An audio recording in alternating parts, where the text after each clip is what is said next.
Hi, this is Michael Buffer, and welcome to the BoxHard Podcast. Hello, everyone. This is Mikey Garcia. This the monster from the swamps, Regis Rougarou Prograis. Hey, what's up? This is King Carlos Molina, former IBF world champ. This is Michael, the Bounty Hunter, 2012 Olympian and your people's champ. This is Charlie Edwards, flyweight champion of the world. This is Fast Eddie Chambers, and you're listening to the BoxHard Podcast with my main man, Joey Coastman. Hello everybody and welcome to episode 223 of the BoxHard Podcast. I'm your host Joey Coastman. I'm joined this week by the former heavyweight world title challenger. It is, of course, Mr. Fast Eddie Chambers.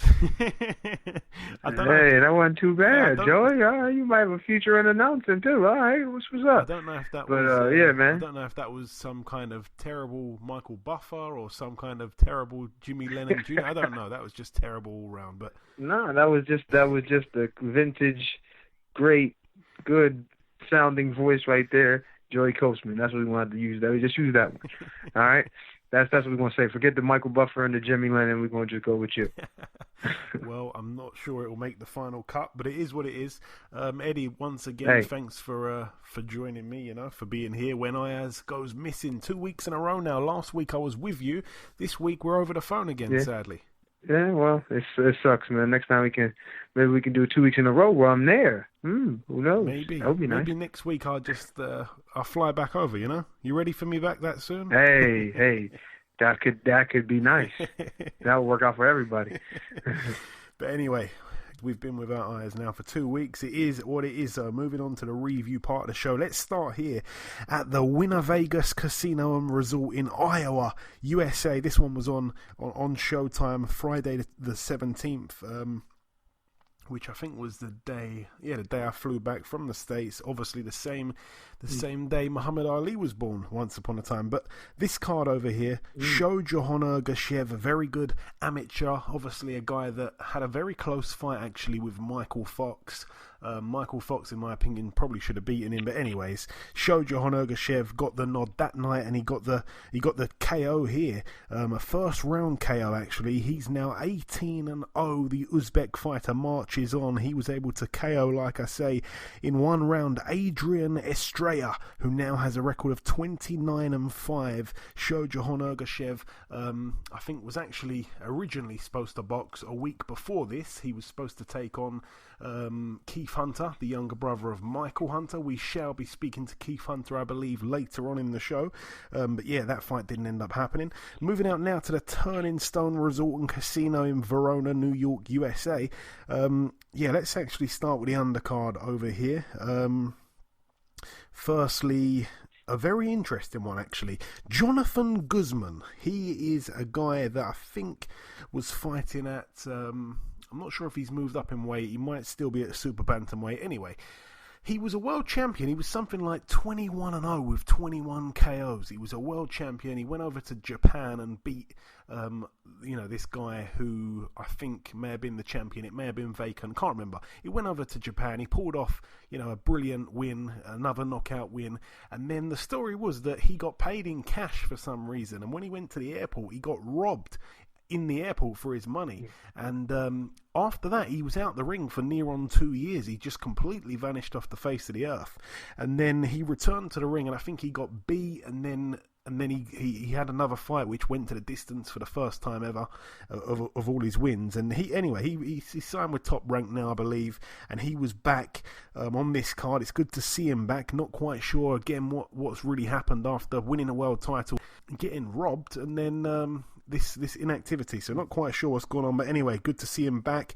But it wasn't easy, he was actually down himself in the second round against Rodolfo Hernandez Montoya, and then Hernandez was down in the third round, and that was where the KO came. So another knockout win there for Guzman. Now 24-1 KO for him in round 3, like I say, against Rodolfo Montoya. Now 30-10 with a draw. Also on this bill, Christopher Diaz moved to 25-2, a unanimous unanimous decision for him over 8 rounds against Adilson dos Santos. Now 19-8. Adilson dos Santos, the Brazilian fighter. Some hardcore boxing fans might remember his name. I think he boxed Jamel Herring at one point, but he definitely boxed Kid Galahad from over here in the UK. Moving up the bill once again, Felix Verdejo picked up a win. Again, he's had some issues outside of the ring. I think he had a motorcycle crash at one point, which kept him out for a while, but he's back. He's now 26-1. A points win for him over 10 rounds against Manuel Rojas, who's now 18-4. But the main event for the WBC Continental Americas light heavyweight title and the WBO Intercontinental light heavyweight title. By the way, both belts were vacant at the at the start of the fight. Alida Alvarez picked up the belts and he picked up the KO, a 7th round KO against Michael Seals. Alvarez now 25-1. I didn't actually see this fight, to be honest, Eddie. I caught the knockout. You told me it was quite a brutal knockout. I did see the knockout, but just the fight itself. If you can give me, your short review on Saturday night or Friday night, whenever it was in New York. Oh yeah. Well, the fight itself, me watching it, and I remember I made this comment to you, and I'm looking at a lot of these guys and a lot of these younger fighters don't really understand how to judge distance as far as like where you should be in reference to your opponent when you throw certain shots, and it causes a lot of messy tie-ups and a lot of those kind of things. Like most uneducated people, uneducated eyes watching the fight aren't going to really pick it up or really understand what I'm saying, but like I said, it just causes a lot of messy tie-ups, and even with an exciting kind of fight, you can kind of see it dull out a bit because of all the tie-ups and all of the, the arms are everywhere and shots are thrown too far and bodies are bumping in an unnecessary fashion. It's just not really the best way to see a fight, or especially two professionals at a high level like that. But eventually, it's kind of settled down a little bit. And I think even toward the middle and toward the end, when the knockout came, it was still a little bit clunky at times. But you can see both guys getting close with big shots. And one thing I realized about Seals, he was taking way too many chances with some of the shots he was throwing. He got buzzed, I think, once at the end of a round. I'm not sure if it was with a right hand or a hook. I can't remember, but it was one of those type of shots that, why were you there for it? You know what I mean? And he was just he said a little bit too much heart, you took a little bit too many chances with big shots.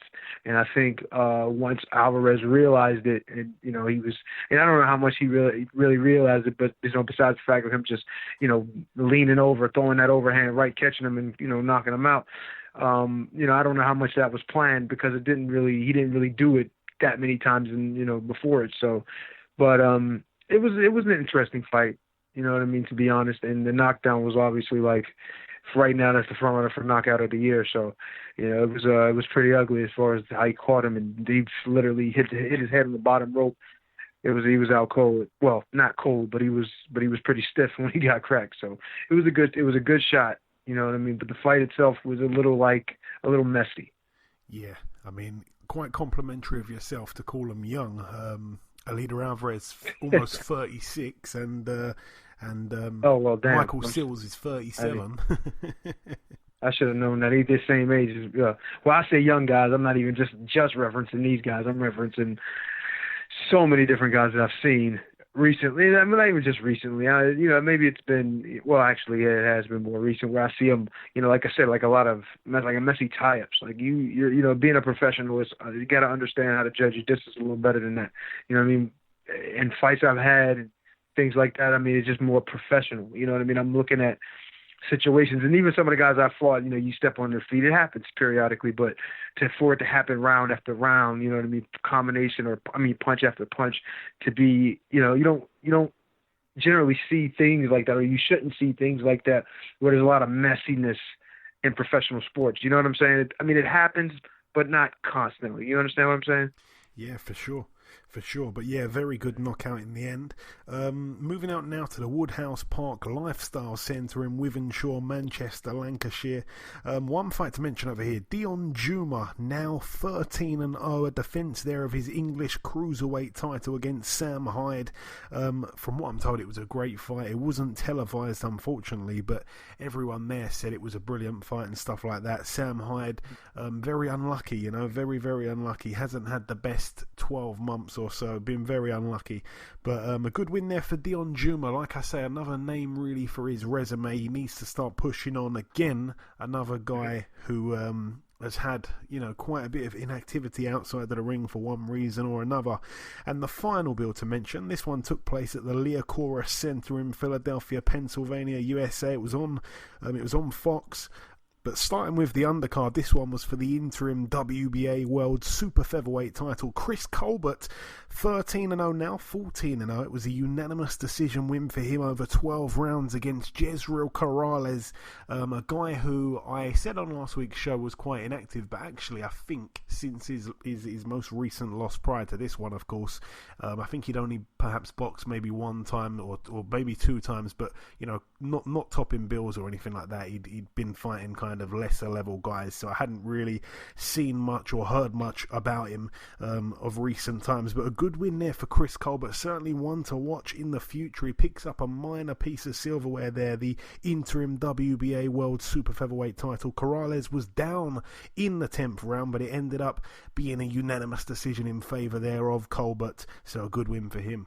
And moving up to the main event, Julian J. Rock Williams, now 27-2 with a draw. He was TKO'd in 5 rounds by the relatively unknown Jason Rosario, now 20-1 with a draw. He's known as the Banana. He blames eating bananas for his punch power. It was, of course, for the WBA Super, the IBF and the IBO World Super Welterweight titles. Last week, Eddie, when we previewed the fight, I think it definitely was me. I said this is, an easy touch before we get to see Williams and Hurd get it on in the rematch. I said this is pretty much an easy defense. No one's really interested. How wrong was I? It wasn't easy at all. J-Rock, gets knocked out in 5 rounds. A huge shock, a big upset, and I already want to kind of throw it in there for one of the biggest upsets we're probably going to see in 2020, even though we're only a few weeks in. I agree. It was a big surprise.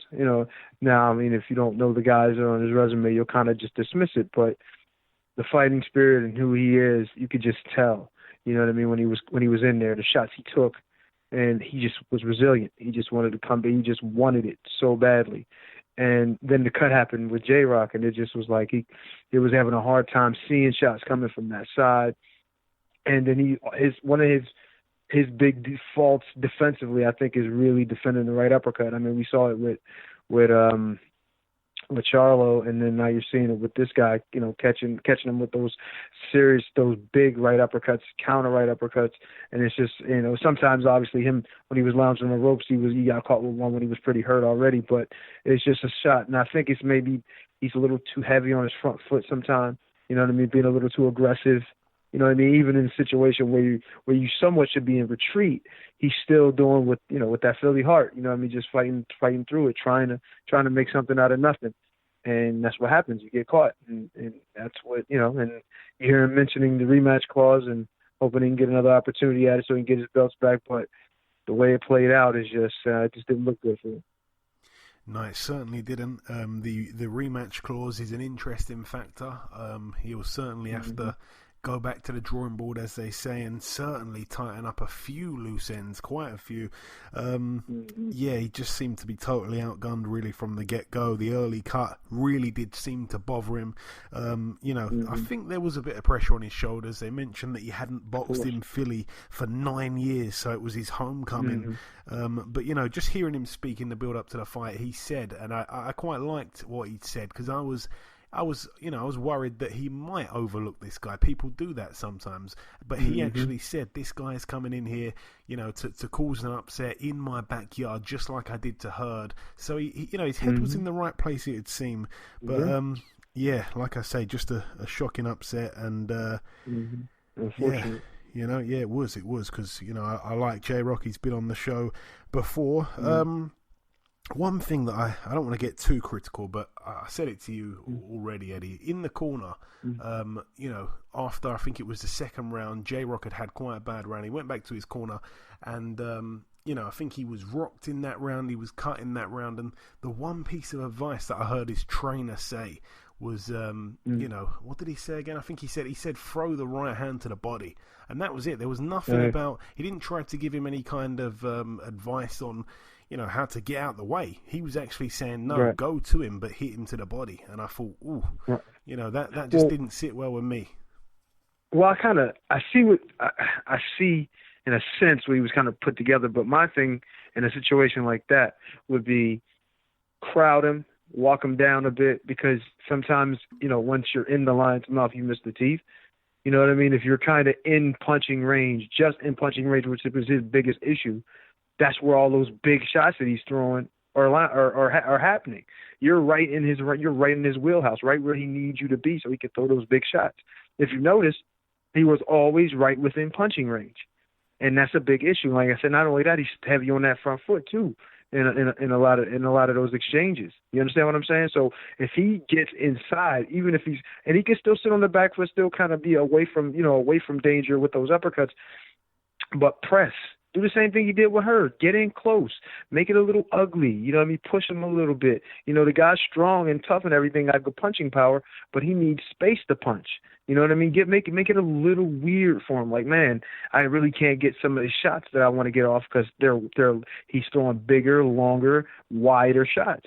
You know what I mean? If you notice, if he would have been inside a little closer, maybe he would have had a better shot, and he would have been able to throw short, choppy combinations, and he would have started to get himself together. And after the initial, it was a tough period in there when he was taking some heavy shots, and even though he was still coherent, and he wasn't like hurt too bad, he could have started, he could have kept it going, but he just stayed in punching range for the guy Jason Rosario, and that's what happens.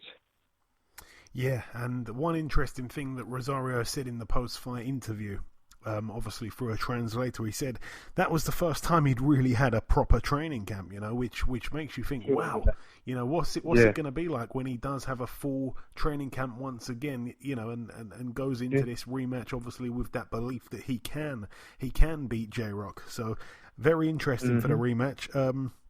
One shot, I can't remember which shot it was, but J-Rock landed a shot. I really can't remember which shot. It must have been counter a right hand. Okay, so a right hand. It was pretty much his best punch of the fight, and it was a brilliant shot. He landed it right on the button, and Rosario didn't move anywhere. It was like a tickle. He just took it, No, you know what? He showed. You know what happened? It hurt him, but it didn't hurt him to the point where his determination. I've seen it. Yeah, that's what I'm saying. Like, he got caught, and it stopped him. Like if you watch the replay, he kind of like turned weird a little bit. Not turned, but you know what I mean. His body had like a weird reaction to it, but he just kept coming forward. That's just determination, and I'm coming for this belt. It's going to me. I feel like I got everything I need. Every time I throw a punch, I feel it. I know it was just his night. You know what I mean? You have those nights where you're just like, I'm walking through whatever he throws. And J-Rock, I felt that. And it was just like, man, he was fighting an uphill battle on ice skates that day. You know what I mean? It happens. Well, I will be going to the supermarket to grab a bunch of bananas because I tell you what, it looked good to me. But anyway, that is it though for the review part of the show. Just before we wrap up part one, the final thing to do is to welcome our very first guest. Ladies and gentlemen, please welcome the former Super-Featherweight world title challenger. It is, of course, Mr. Jono Carroll. Jono, welcome back on the show, my man. Thank you for having me. I think you forgot the King Kong in there, but forgive me. So, Jono, we last spoke back in November of 2018, actually. So it's been quite a while. I think it was just before the Frenoir fight. Obviously, that win or that fight there catapulted you into the Tevin Farmer fight for the world title. I'm not sure if you look back on that fight with such fond memories, but I've got to just say, you boxed amazingly, in my opinion, that night, Jono. You really did, despite not getting the win. Just give us a word on that one before we move on. Yeah, no problem. Do you know what? That night there was a lot of ups and downs in camp. I had a little bit of an ankle injury. My Achilles was at me, so I didn't make weight very good because I wasn't able to jog. I wasn't able to run, and yeah, I killed myself a little bit with the weight. I thought I was going to just come in heavy and I was going to blast them out. Because of the ankle, I cut the weight totally wrong. I just couldn't do it the way I normally would, you know. And I was even sparring not great because I didn't want to keep risking the injury on the ankle. And don't get me wrong, I'm not giving any excuse. That's not one bit of excuse. It's just there was things I wasn't happy with mentally going into that fight. Once I was in the fight, I was in the fight. You know what I mean? Like my arm could be falling off and like bleeding, pull it off my shoulder and just bang them with it. Like it doesn't bother me. Nothing bothers me when I'm in the fight. But leading up to the fight, a lot of things was bothering me. And I remember getting on the scales that morning and thinking, I remember getting out of a hot bath, just to try and make the weight. And sweating, I was so like drained. I remember saying to the missus, I was like, if I'm not on this weight now, I'm not making weight. Like I'm not getting back in that bath. Like I'm in bits. And I was actually lying on the floor, and she was drying me. Like that's how bad. And I felt exhausted. And anyway, went down, made the weight just about, and I was like over the moon. I was like, right, fuel up. We're gonna take this fella out. I genuinely thought I'm gonna blast this fella out because that camp because I wasn't doing a lot of the running, I was doing a lot of strength work. So I was feeling really strong in sparring. I was banging a lot. So I was thinking he's there for the taking, you know. And I've watched that fight back about 5 or 6 times because it annoys me that they gave me a draw. I'm not saying anything about match round or anything, but I think they gave a draw so then I could fight Tevin and then he could fight him next, to be honest. But I watched that fight back a good few times, and there's rounds there that I clearly won, and I at least, in my opinion, won 7 or 8 of them rounds. Like in my eyes, it's 7 or 8 or 9. But if you want to be like generous, I'd say 7 or 8. You know what I mean? So I don't know why the reason was that I drew that fight, but in my eyes, I still won that fight, regardless what the outcome was. It was annoying that I got given a draw. And the fact that I got a draw, I hate a draw. Give me a loss, I'll take a loss, but don't give me a draw because we're not evenly matched. You know what I mean? A draw is so frustrating for a fighter. And like I say, though, I mean, that got you the shot at Tevin. And, you know, again, like, you did something in that fight where I feel like you shocked quite a few people because Tevin is a sensational fighter, very, very hard to hit. And we'd never really seen anyone put the pressure on him like you did. You pushed him back and, you know, you just had tons and tons of success. And, you know, going into the later rounds, I think on my card, if I remember correctly, I had it pretty much, you know, all square. You were boxing fantastically, but you know, there was a bit of needle before that fight. Since then, you know, after the fight, you've become pretty good friends. It just goes to show once again, boxing really is the best sport in the world for me, Jono. For sure, 100%. I agree. Listen, I think the Farmer fight gave me a bit more hunger because I got the draw. It was like, right, we're going to war now. I'm making sure I'm not cutting any corners this time. My ankle sore, I'm running on it. I didn't cut any corners then. And I always look at every single thing happens for a reason, you know. And it just made me a better fighter, I think. It made me more grounded. It made me work harder for the Tevin Farmer fight. And even over the Christmas period and stuff, I continued training. I didn't slack. I was in fantastic shape for the Farmer fight. And it just gave me a little kick in the ass, that draw did. And then I knew the game plan. I knew what I had to do in the Tevin Farmer fight. And my game plan was perfect. It was just the only thing we got to cut in the second round. We rushed the pace just a little bit. So from the rounds 1 and 2 went perfectly, exactly the way I wanted it to go. Now, I wanted to continue doing exactly what I was doing, but because we got the cut, we kind of came forward and rushed it a little bit. We said we have to win these rounds in case it gets stopped on the cut, because the cut was very deep. And I switched up the game plan. I went at him, and it was the worst thing to do because you don't come at a counter-puncher, you know, because obviously he counter-punched you and he lands his shots. And then I just thrown so many shots trying to win those rounds that I just I set the pace then really early. And once I set the pace, then I couldn't reverse it. I was thinking, if I reverse it and try to settle back down like the first round or two, he's going to think I'm getting tired. And I never get tired in a fight, so I was thinking I'm not looking or showing him weakness, So I didn't just take the foot off the pedal. I just kept it down, and we just went to war, you know what I mean? It was a great fight. It was a very entertaining fight. My stock risen loads after that fight, and I threw the third highest punches in title history at that weight division. So that's like, I threw 1,250 punches, or 1,200 and something punches in that fight, which is crazy, you know what I mean? That's Manny Pacquiao was at that weight, so that means I threw more punches than Manny Pacquiao did, you know what I mean, in his title fight. So yeah, it was crazy, but what an experience, and what it was enjoyable, and after you have a war like that with somebody, the only thing that's left is respect from both men, so that's when we shook hands, and he brought me for that Philly cheesesteak the next day, and from there on out, I had nothing but respect for the man, and I wish him all the very best in his future, in his career. Yeah, because if I'm not mistaken, weren't you back out there in the States recently helping him prepare for his upcoming fight, or? Yeah, so I literally flew into Manchester today to do this press conference. I was in Philadelphia yesterday. I haven't even slept. Oh, man. But I was over there the day after Christmas. I jumped on a flight Christmas night, basically. 4 o'clock in the morning, I went straight over to Philadelphia to help him out. As long as I could spend Christmas Day with my family, I was happy. But I've been over there ever since. So I've sacrificed a lot to help him out and prepare him for this fight with Jojo Diaz on the zone on the 30th of January. So it was amazing, but it was a great experience, not just the fight, but them being in his camp. It was amazing. Even we sat there and watched, actually, myself and himself, the fight, and it was amazing. It was like some bleeding Rocky and Apollo Creed shit, you know what I mean? We were sitting there and he was like, you got too greedy there, you should just land that shot, and kept going. And, like, there was certain things that he told me that I learned a lot from, you know what I mean? Not just in the ring, but outside the ring.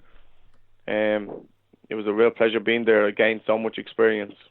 And I want to get your opinion on that fight, by the way. It's a big fight. It's finally a fight that Tevin's been involved in from a United States kind of standpoint, where there's a lot of interest because they all know who Joseph Diaz is. How do you see the fight playing out? It's a good fight.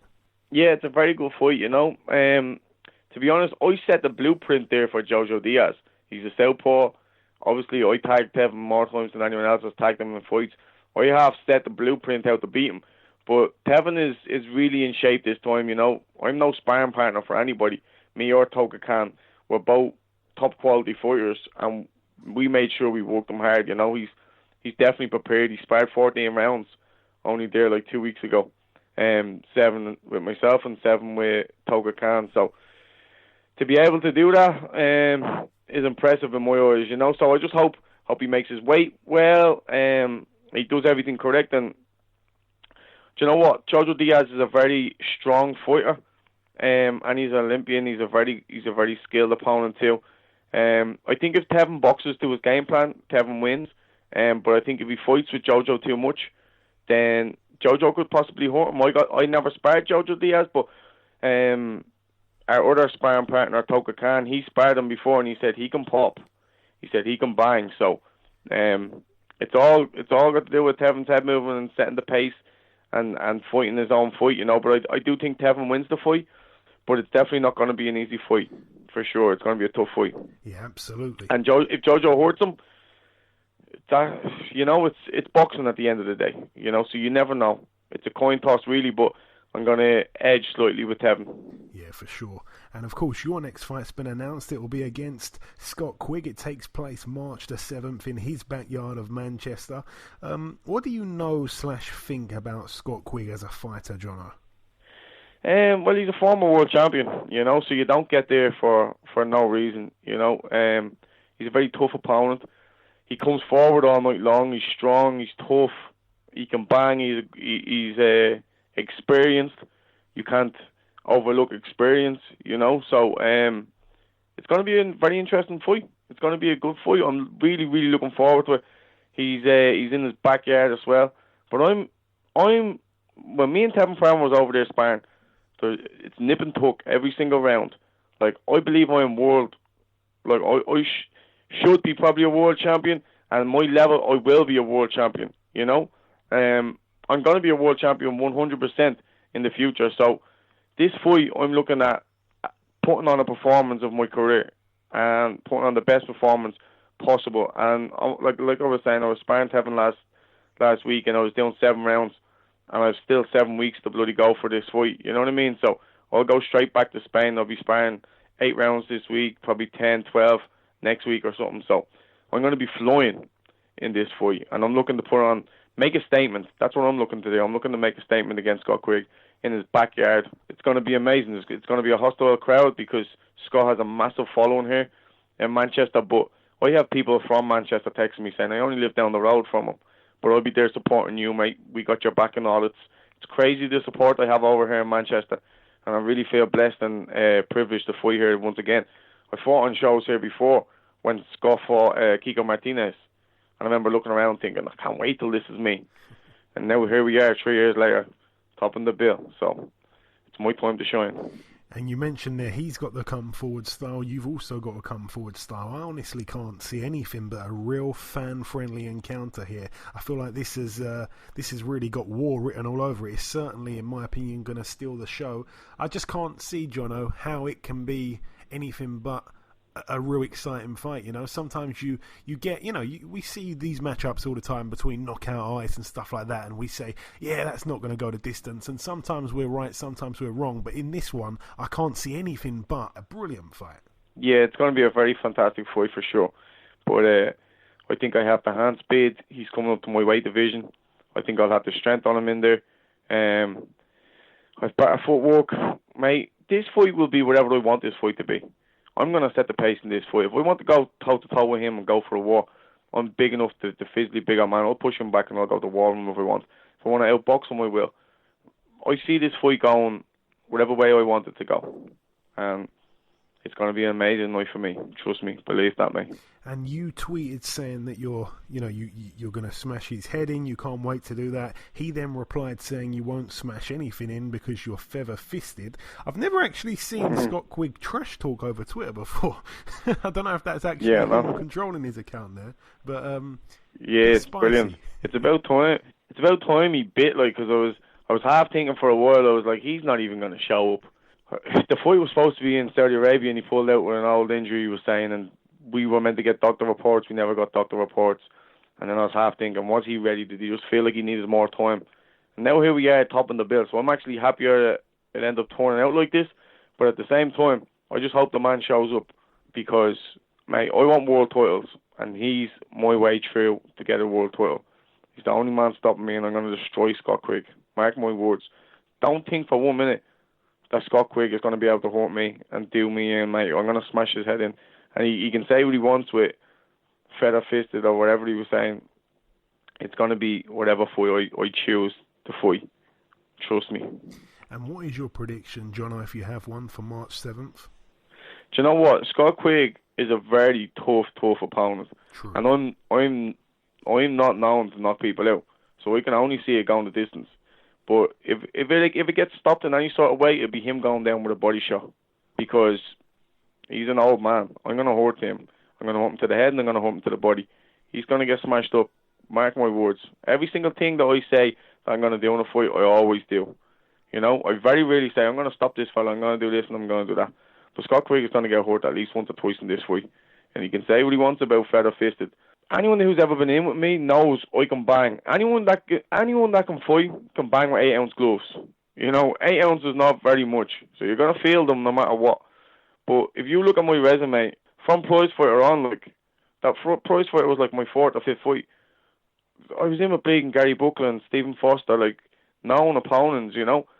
I didn't go that easy route and get a lot of journeyman and to get a lot of stoppages on my career. It didn't work out like that. I got brought in as a journeyman to be losing most of these fights. I just kept winning. You know, but I wasn't knocking them out because they were all tough, seasoned professionals. But just because I haven't got a lot of knockouts on my record, don't think for 1 minute that I'm punching light. And the fact that he says that gives me even more confidence that I'm like, I hope he thinks that. Because if he thinks that, he's going to be in for a shock. And the last thing you want to be, the last thing you want on fight night is to be shocked. You know, I'm going to be covering all routes. I'm going to be preparing for Scott Quigg in his prime when he was a world champion. That's what I'm preparing for. I'm not preparing for Scott Quigg, the old man, because I'm looking to put on an amazing performance. And I just think he's been in one or two more wars than we have. You know, I think I don't know if his heart is still in the game, to be honest. I absolutely cannot wait for the fight. But just finally, Jono, if you've got any closing words for our listeners before we let you go. Obviously, it'll be the last time we speak to you before the fight. So, if you've got any closing words, take it away. I'd like to just say thank you for everyone for supporting me. Like, I've had massive support over here with the English crowd. It's actually been a bit, overwhelming. I'm a bit shocked as well. The fact that I have just as much English, if not more English, people text me, congratulate me for the fight. It's going to be an amazing fight. I'm going to be there. So much support here from England. It's actually shocking, you know. So I just want to thank every single fan that's going to show up. Whether you're my fan or his fan, it doesn't matter. It's going to be an amazing night. And if you're not following me on Twitter, on Instagram, get on that stuff. Jono King Kong Carroll. Thank you for having me, my man. I really appreciate it. I really appreciate you giving me a bit of time, Jono. It has been fantastic catching up once again. Best of luck for March 7th, and I'm sure that we'll catch up sometime after the fight. Thank you, sir. Have a good night. Okay, now it's time for part 2 on this week's show. This part, of course, the news part of the show. Only a couple things to mention. Firstly, starting with this one here, the undefeated Dan Aziz will be fighting Andre Sterling. That one to take place on March 20th. It's going to be for the English light heavyweight title. It's going to be part of that golden contract bill at York Hall. That'd be a real good fight. Like I say, Sterling, you know, his loss to Craig Richards was a fantastic fight actually from last year. You know, he didn't win the fight, but he showed tremendous heart. He's got a tough chin and the rest of it. And very, very exciting fight, that one. Aziz in a real test there. Hasn't really had the tests I'd have liked to see him in, but this one will be a great fight. Also, we should mention that Anthony Sims Jr., the American, will be taking on Roma Alexis Angulo. That one's for the WBO Latino super middleweight title. That one takes place on Thursday, January 30th in Miami. That one, of course, the Tevin Farmer and Jojo Diaz undercard. So a title fight there for Anthony Sims Jr., a guy that's loved over here in Britain. And also the final piece of news to mention, James Tennyson has signed with Matchroom. That's an interesting one because James Tennyson, obviously, you know, the notable kind of performances or fights that he's had in recent times. He boxed Martin J. Ward and he absolutely destroyed him. He knocked him out. And then, of course, he got the shot at Tevin Farmer, but then he got stopped by Tevin Farmer, which wasn't really a good look. But, James Tennyson, I think he's coming off a good win. I think he knocked out, I think it was Atif Shafiq, but he knocked him out, and now he's been signed by Eddie Hearn, so there's some big fights for him. He's big for the weight, and he can certainly punch. But that's it for the news. Moving over now to the preview part. This one takes place later today at the Hangar in Costa Mesa, California, USA. One fight to mention, Jason Quigley, 17-1, friend of the show. He's in a 10-rounder against Oscar Cortez. Oscar Cortez, not quite sure who that is actually. I'm not quite sure, not too familiar with that name. But Quigley obviously lost that fight to Turiano Johnson. He's had the one get back fight, and this is his second one. So a 10-rounder there. All the best to Jason Quigley. Not quite sure who he's training with at the minute. Moving over now to a fight that's happening tomorrow night at the Civic Center in Texas, USA. Interesting, this one. This is a guy that I've wanted to be pushed on really because I like the record. I like the stats. Junlong Zhang is the guy's name. 18-0, 18 KO wins, a Chinese southpaw heavyweight.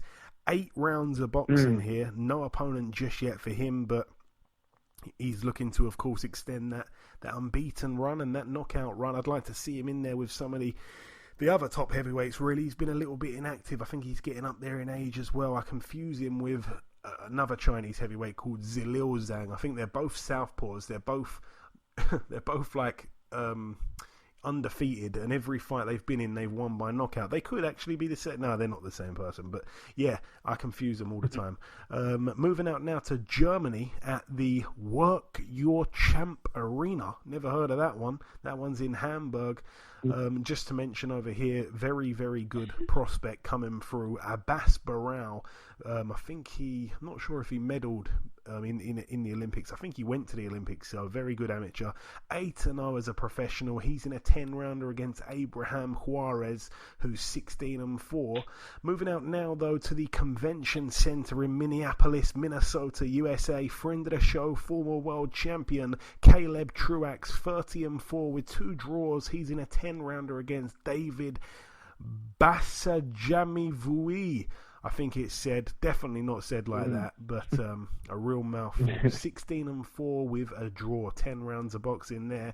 And the final card, this one is the main card of the weekend. It's going to be shown on Showtime, and if I'm not mistaken, I think Box Nation have picked it up as well, so that'd be cool.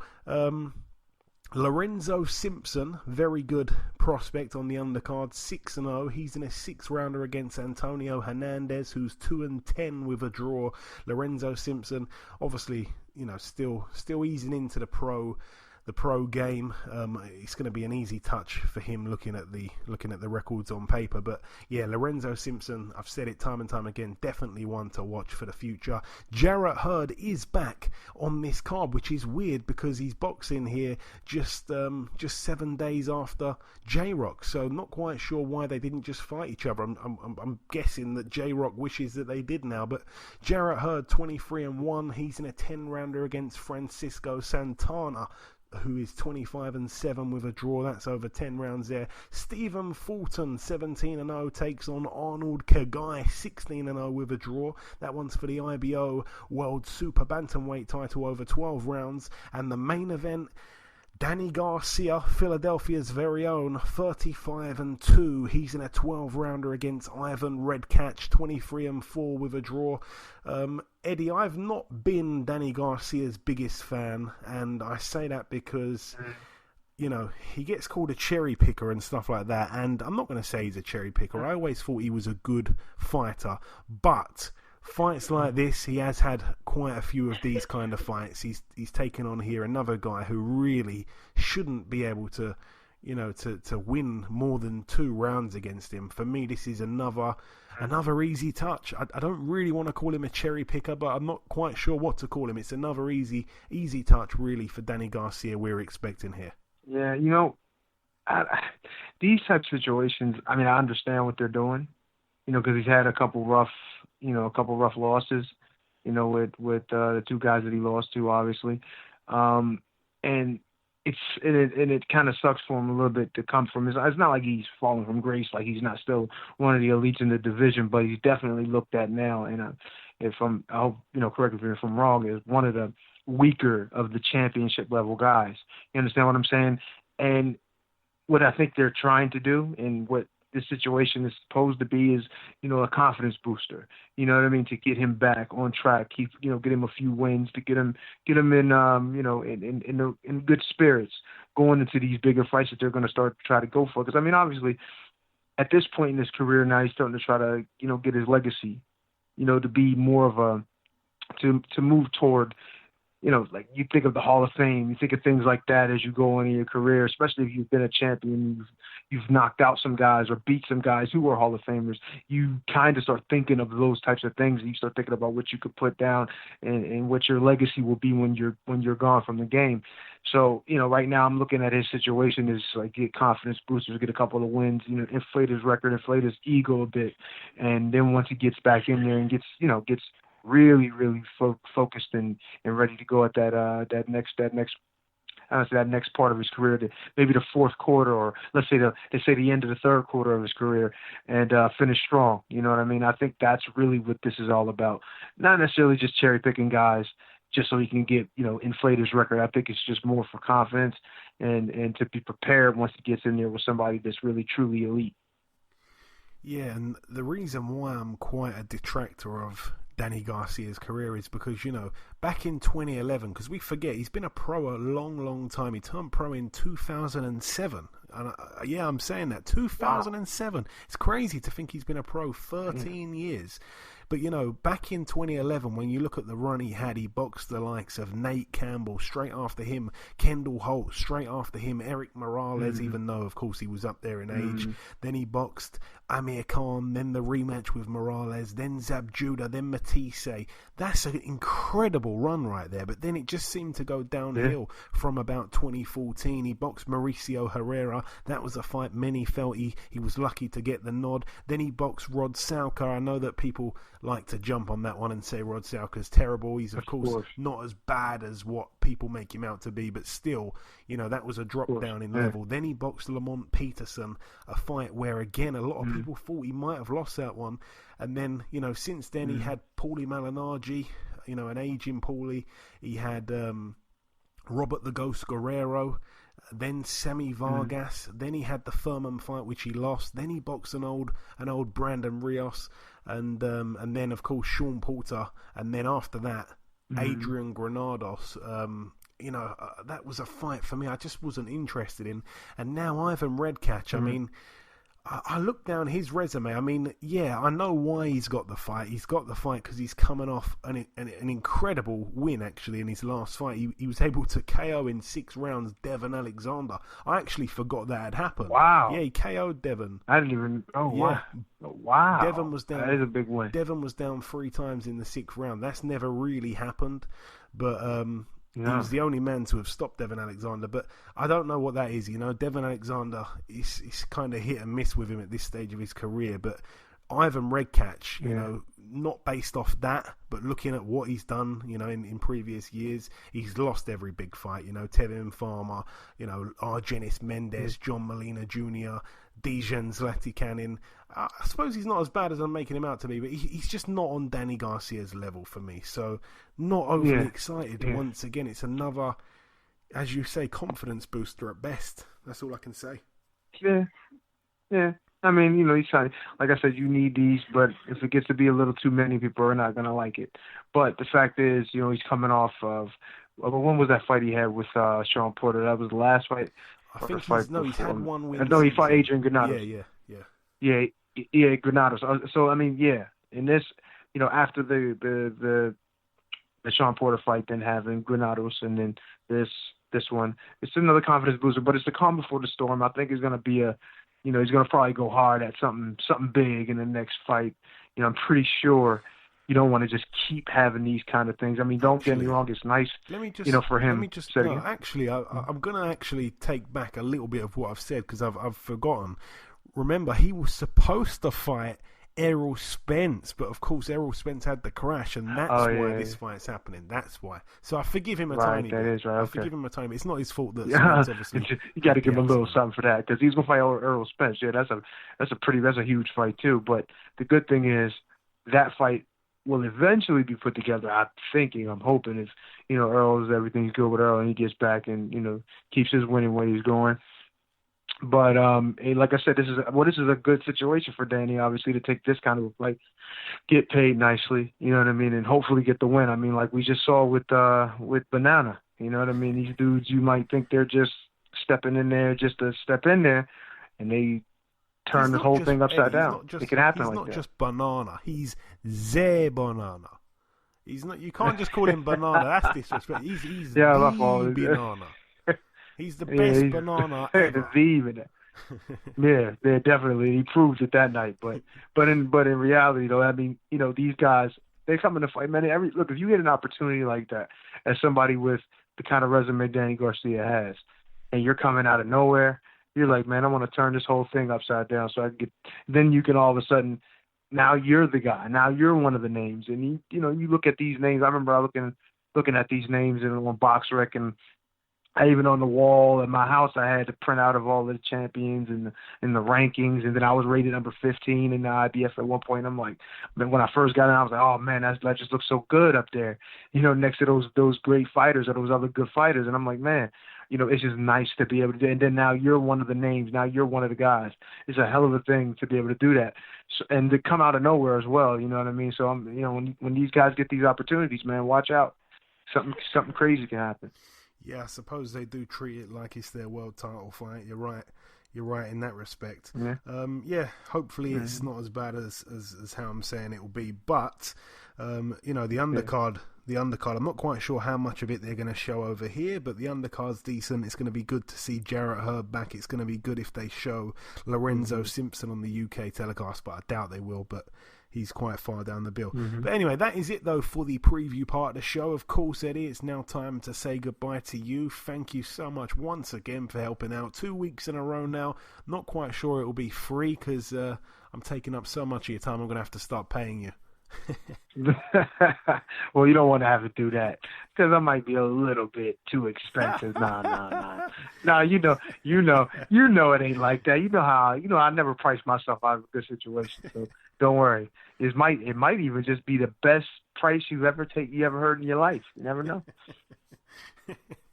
I'll pay you in vegan food. Don't worry about that. But I'll take that. Never mind. You know what? You got me for every week then. If you got some vegan food for me, send it on over. I'm ready. Okay.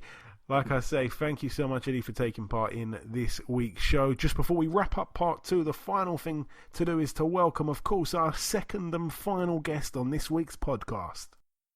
Ladies and gentlemen, please welcome the undefeated top super lightweight contender, ranked number 13 in the world with a WBA. It is, of course, Mr. Keith Hunter. Keith, welcome back on the show, my man. Appreciate you. Thank you. Very nice to be here. How's it going? Always great when I'm speaking to you, Keith. So we last spoke back in the later part of November. It was just after your fight actually for January 10th had been announced. Obviously that fight didn't end up happening. You were out with a bit of an injury, if I'm not mistaken. How's that situation now, Keith? Correct. I recovered. My right hand was pretty banged up a little bit off my Cameron fight. I had a hairline fracture. So my hand's pretty good, you know. Those are the most essential tools that you have. And you know, for a young fighter's career, it doesn't. If you skip out on a fight, you know, don't let that be, you know, a roadblock. You know, just stay focused, and pretty much that's where I'm at now. For sure. And we also haven't spoken since obviously before your brother Michael boxed Alexander Povetkin in Saudi Arabia. It ended in a draw. We were all very upset with the judges' scorecards on the night. What did you make, though, of your brother's performance on the night? A very good effort. He came out with a lot of steam that night. You know, he told me he was trying to get him out of there, you know, early on and really not have to go the distance. So, you know, he's more of a elusive fighter. He uses ankles. But when he came out there this time, I know he was in hunter mode. You know, he wasn't playing with them. He wasn't really utilizing angles. And I think he did exceptionally well. I think he did enough to pull it off. Like you said, he was really upset with the judges. But, hey, you know, it was an international bout. Everybody went over there, and it was a draw. It's okay because people seen, you know, the true heart of my brother, and he still prevailed in some way, just not on record, you know, but he still prevailed in the fans' hearts. So it was amazing to me. I'm proud of him. Yeah, for sure. I think the real boxing fans know what the result really should have been. What do you want to see your brother do next? This is my last question on Michael. Who would you like to see him fight next, Keith? Really, honestly, I would like him to fight Tyson Fury because he's already pretty much got the better of him in amateurs, you know. And I forget, it was a national bout. They fought, and Michael, I had never seen it, but my brother doesn't lie to me. He tells me how he pretty much really gave it to Tyson Fury. He almost beat him to a pulp and stopped him. He won in the amateurs. Michael, my brother, won against Tyson Fury. So he's really won. And then Anthony Joshua, you know, because, again, Anthony Joshua, he lost to Ruiz, even though Ruiz, he got the Ruiz loss back. But my brother beat Ruiz, you know, pretty well. It was like 21-1. And I just see so many holes in Anthony Joshua now. I think my brother's styles is so compatible for him. So I want to see, you know, Tyson Fury or Anthony Joshua. Deontay Wilder too. but he's so awkward. I don't want my brother looking, it's hard to look clean and with a good awkward guy. Yeah, I think Michael's style causes pretty much everyone in the heavyweight division problems. I hope we get to see all these thrilling fights. But your next fight has now been announced. It's another Mayweather Promotions fighter being thrown your way. If I'm not mistaken, you're 2-0 against Mayweather fighters right now. You'll be boxing Malik Hawkins on February 28th in Las Vegas. What do you know about your opponent here, Keith? Correct. I don't really have too many experiences personally with him. I really don't have no experiences personally with him in or outside the ring. So all my information is based off of, what people tell me and what I see. And with that being said, based off of what I see, him fighting, he can fight very tall. We're both 6-footers. It's not really common to see a 6', 140 person. So he's right there. So we're both 6-footers. And his last fight, I got to see a glimpse of him fighting another 6-footer, and that was Darwin Price. And Darwin Price did really well before his leg gave out on him. I think if his leg didn't give out on him that night, Malik would have had a loss. He would have lost that first time. So I see Malik fighting really well as a tall man on the inside, but I see he has problems a little bit with his feet and his jab. So if a traditional, Tommy Hearns or a traditional good tall man keeps the jab on him and stays on his pivot and uses his feet, I think that's his biggest flaw. Yeah, you mentioned there, obviously, you're a big guy for 140. He's a big guy. Is that a good or bad thing from your point of view? Because I'm guessing in most of your fights, you're the one punching down consistently, constantly, For me personally, I actually prefer boxing taller, longer guys than the small ones. The small ones are a little more challenging for me. The tall guys, again, there's very few, unless you're really a student of the art, there's very few tall guys who are using, the length smartly. And I don't think Malik Hawkins is using that. He has very good pedigree and a lot of experience, and they brought him along well, but somebody has not taught him how to really utilize his jab up and down, feint, speed, and power. He's walking in, sometimes he'll use his jab when he can, but he's walking in really just trying to pressure you. The Baltimore fighters, they're very tough. I have a lot of Baltimore friends, but he's from Baltimore, and they fight with a lot of heart and steam and tenacity. I don't think he has the boxing IQ, and that's my biggest attribute. I like to move. My father was a mover. I try to keep that component, with us. And I move, and I've never been hurt, so I have a little bit of both. I can box and I can sit down as well. So I'm very confident with this one.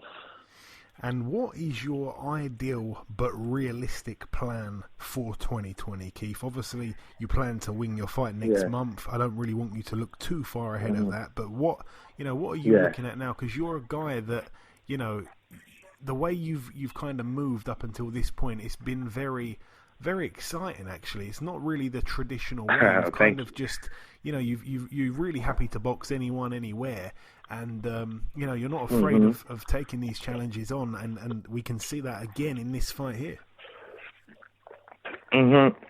Correct. Thank you.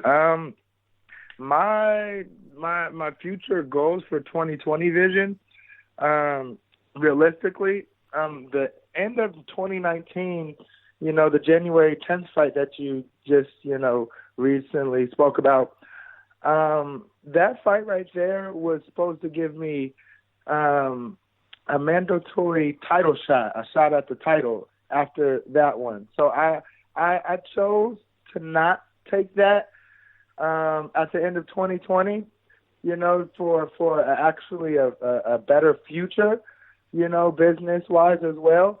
And since coming into 2020, ending 2012 with the title shot, coming into 2020, realistically, I'm only about 3 fights away from really grabbing that 140 title. And, you know, I don't only want a title at 140. I'm going to move up because I started at 47. So I'm going to quickly grab a title and see who wants to dispute that. And hopefully I can, you know, be the man at that and really move up to 147 all within 2020. You know, I want to try to get that done. You know, not only unify or dispute 140 and let them know I'm that man right there, but then, you know, almost be at the tail end of everything I have to give at 140 by 2020, the end of it at least, hopefully. See, it is exciting times in the 140 division, and I say that because obviously, you know, the best are fighting the best right now. You know, we got to see Prograis and Taylor. Taylor picked up Prograis' belt, and now Taylor's signed with Top Rank. He's already straight away talking about fighting the winner of Ramirez Postal. So I think if Taylor were to fight, you know, the winner of that fight, and then, you know, he'd be undisputed, I don't see him hanging around. I think he would move straight up to 147. Why hang around? So I can see a lot of opportunities actually opening up for all the guys ranked in all the you know, at the top of all these organizations. So it's an exciting time to be a 140 fighter, and it'll be even more exciting probably in about 6 months' time.